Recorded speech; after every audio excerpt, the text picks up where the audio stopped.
So I'm here with Tom Kelly, a very good friend of mine. We were talking earlier saying we've never had a conversation like this, like ever, yes, in all of the time that we've known each other, which has been quite a long time.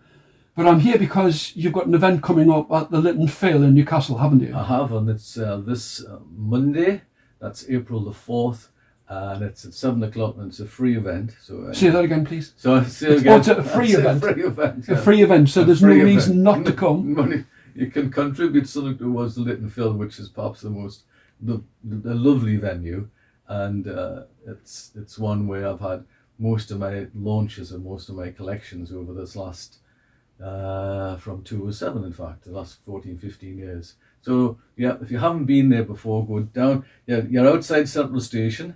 Turn right and you'll come to the Lytton Phil on your right hand side, just where the taxi drivers normally park, just slightly beyond there on your right hand side. It's bottom of Westgate Road, and it's, you don't have to just go when it's my reading.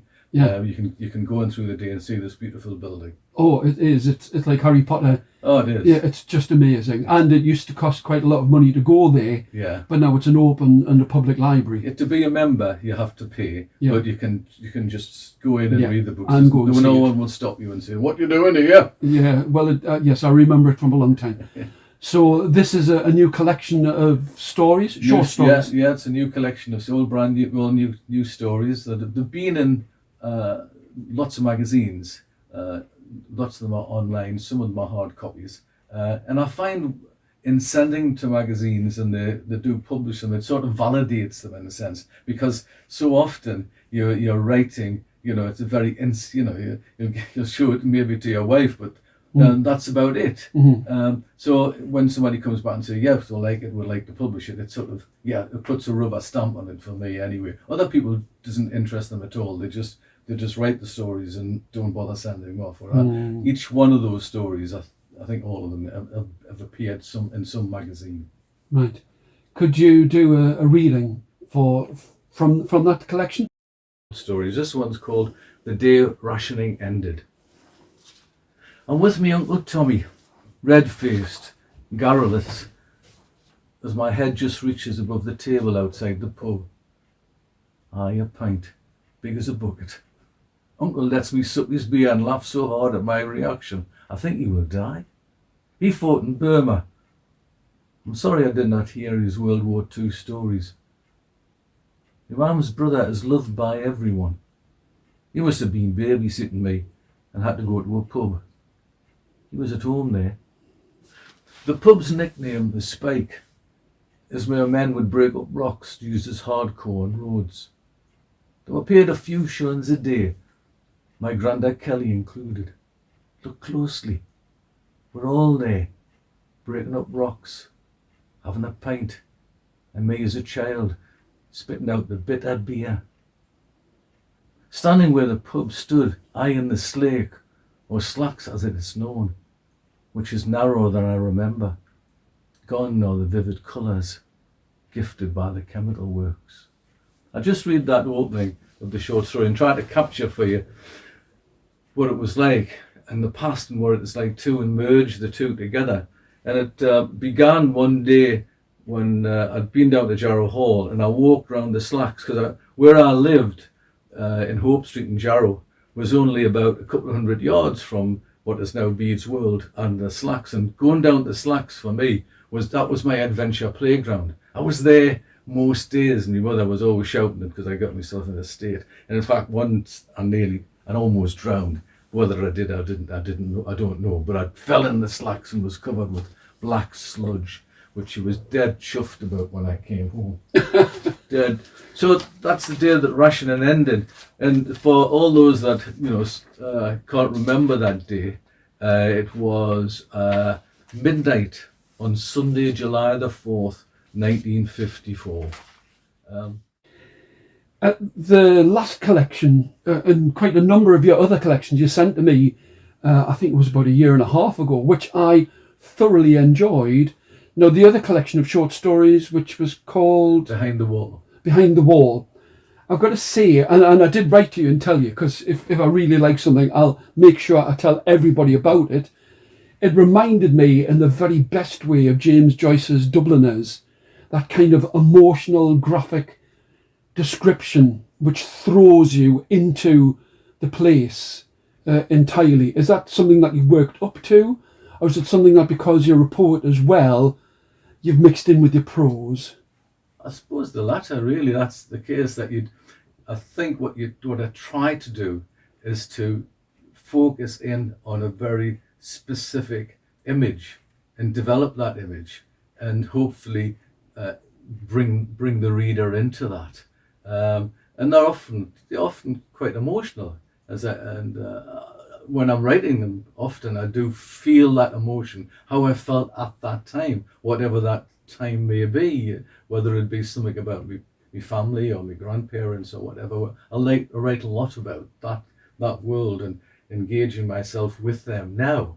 And often you think, these are the conversations I wished I'd had. Yes. And this is the thing about getting older. Why didn't I say it to someone, or to my dad or my mum or my granny or my granda, whoever it may be, or a friend? Why didn't I say ask this particular question? And that's, I think it's that the desire to have a conversation with the past, and the need to be specific certainly in a visual way. And it is. I mean, they're very descriptive stories, and some of them are certainly quite gentle. You know, that you feel this love and affection that you have for the main characters, and some of them like reveal like a darker side as well. But what I would say is like you didn't have those conversations because you didn't have either the vocabulary or the emotional vocabulary at that time. Very much so. I think the emotional vocabulary. I think that, and I was relatively ignorant.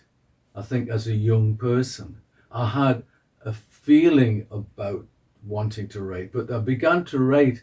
I remember I was working in SPD in South Shields, Speedy Prompt Delivery. Oh yeah, The major transport arm of Unilever, and I worked there for about 18 months. And I remember walking down Simonside there, and I saw these guys digging a hole in the road, and I thought of a rhyme, and I never before that moment thought in that way. And I was like Saul on the road to Damascus. It was that sort of moment of beginning to be able to express myself. And I wrote a lot, but thankfully, more importantly, I read a lot.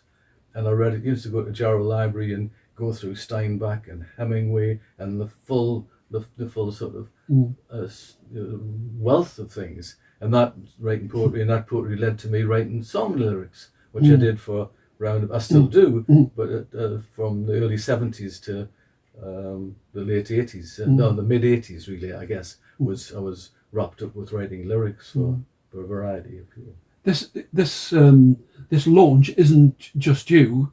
There's somebody else who's going to be launching Emma Timpany, who I've not met and will not meet because she's in Cornwall. She's a Cornwall writer, and she'll be on the magic of the internet, reading her stories. It's all magic, isn't it? It's all magic, especially with technophobe like me, who's absolutely hopeless at anything technical. My head just doesn't work that way. You know, some people are footballers, some people are, like lathe workers. Yes. We don't all have to be fantastic at everything. No. You know, we'll have like one skill that we can stick. I visualize things, but it just doesn't work out when I actually do it. No, that's called life. That's right, I suppose it is. Could we have another reading? Yes, certainly can. I'll read this Pot of Gold, which is me and me granny. But my granny Henderson, she was in fact a Cummerski. She came from my great grandfather came from Clumbar or Clumber, depending how you pronounce it, in Galway, and she'd never been there, but she had this kind of mystic thing. She would read tea leaves and read, which is what's happening in this story. She's reading the flakes from the fire and telling us that there's going to be a pot of gold. Granny is searching in the coal fire. Flames flutter through the cast iron grate as smoke signals rise. I watch her face with too much makeup on the wrinkles round her eyes and small balloons of rouge on each cheek. It's her eyes with their blue greyness that hold me, so intent on interpreting the broken smoke signals straggling from the fire. Her voice takes on an Irish lilt as she describes the farm in Galway where her father lived, and in his mind, all of the years he spent on Tyneside. She wears a starch-stiff pinny and slippers with half a fur halo that give her bunions comfort. She examines the fire as my breath stops, lost in a mythical past, travelling to islands she never visited, and begins to speak in a hushed voice. This was our secret. Granda was out. We are co-conspirators. There's money, she said, and carefully felt the palms of her hands and added, definitely. I did not speak as she whispered, a pot of gold from America. Granny always wished and dreamed that this was going to happen. So these stories are part memoir and part sort of creative non-fiction. I discovered fairly recently that within the last few years that our brother John, who was an adopted brother, he went to America, and I discovered that he did come back to Jarrow in the 60s. So what I've done is put the two things. We certainly used to sit by the fire and she used to read the flames. That's perfectly true. Whether John came into this room or not, it's up to you to make your mind up. Well, that reminds me a lot, because I think my grandparents were in the spiritual church, so there was a lot of tea leaf readings and this looking into the smoke for hopefully better days to come. But the only thing I remember were like card readers would come round to your house, and they would all be filled with, oh, there's going to be a death.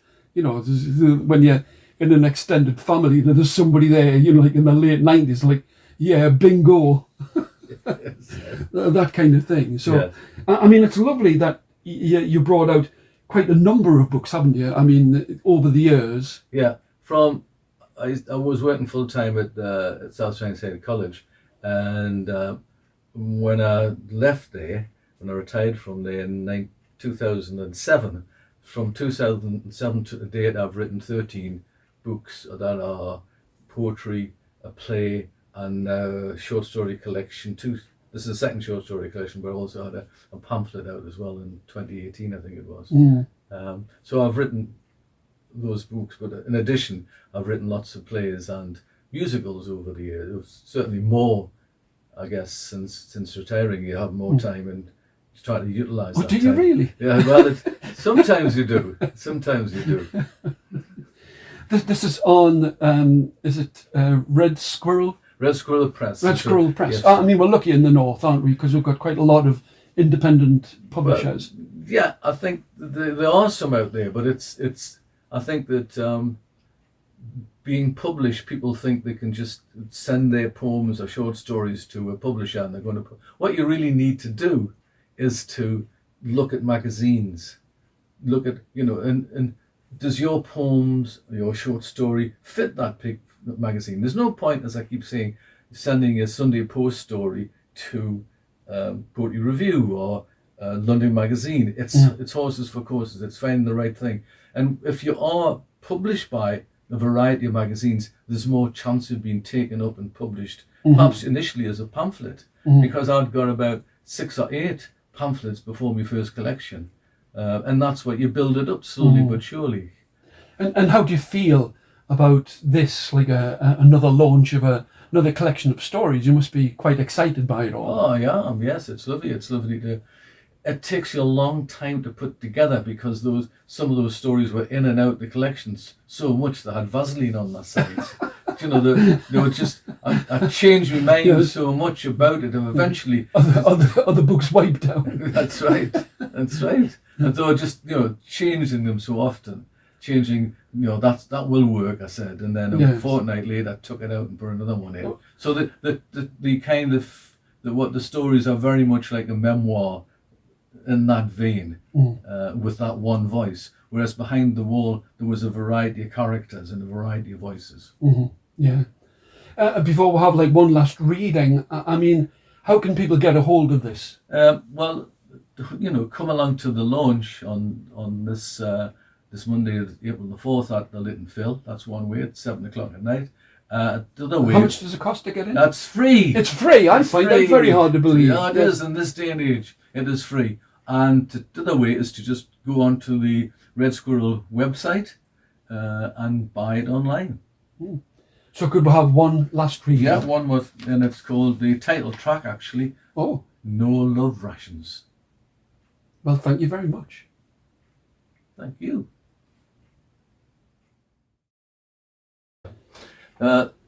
This story is called No Love Rations, and it's the title track of the collection. This is 1972. Me and Granda are sitting by the cool fire. Granny is clumping above us before heading off to the shops. She shouted, "I'll not be long." Granda did not reply. I aped his silence. He sucked his pipe.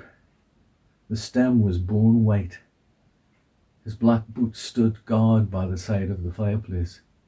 They glowed, competing with the fire. Picture me. Sideburns, shirt with long pointed collars, virile jumper, like Paul McCartney, I thought. Corduroy trousers and Chelsea boots with elasticated sides, crumpling tightly round my ankles, complete this self-portrait. We're both capable of holding silence. It seems days would pass in these hold-your-breath moments. I had a newspaper article on the Wellsley. Granda's eyes were drawn to it, but silence was winning. Leaving work and talking to Granda was all I intended to do. I'd kept a sandwich from me dinner and ate it on the way to Granny and Granda's, but I'd already eaten. Their plates in the sink, doused in cold water, like tripe in a bucket. Oh, the Wellsley kept us fit. Plenty swimming. I could run up a tree. Not that there were any trees on the ship. I was always a good swimmer. I won a few races.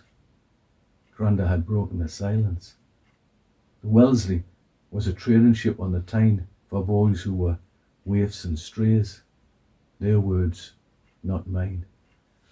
So, yet again, this story is about me Granda, and that's all perfectly true. He was on the Wellsley, which was moored off North Shields. It was a ship for boys who were illegitimate or had problems or whatever with the police. I always thought he was on there from 14, but I'd since discovered, when I began to research, the archive for the Wellsley and Green's Boys Home, which is in South Shields on the Lower Top, is held in Northumberland and the Woodhorn Museum. And when I corresponded with the people there, they said no, he was in Green's Boys Home in South Shields. And if you know South Shields at all, it's on the Lower Top, and there's a Beehive pub. It's opposite the Beehive pub, and if you look on the wall, you'll see a plaque to Green's Boys Home, and that's where he was for being a naughty boy. But he was a man of very, very, very few words. So I tried in this story to capture that, and also for him to tell me something about himself, and whether he does hold you or not, it's entirely up to you. But this particular story I feel very close to my heart, and it was produced as a play by Laurel's, the Theatre N16, just a short little play along with another 3 or 4 plays in last August, and it was really interesting to see another character bring Granda to life.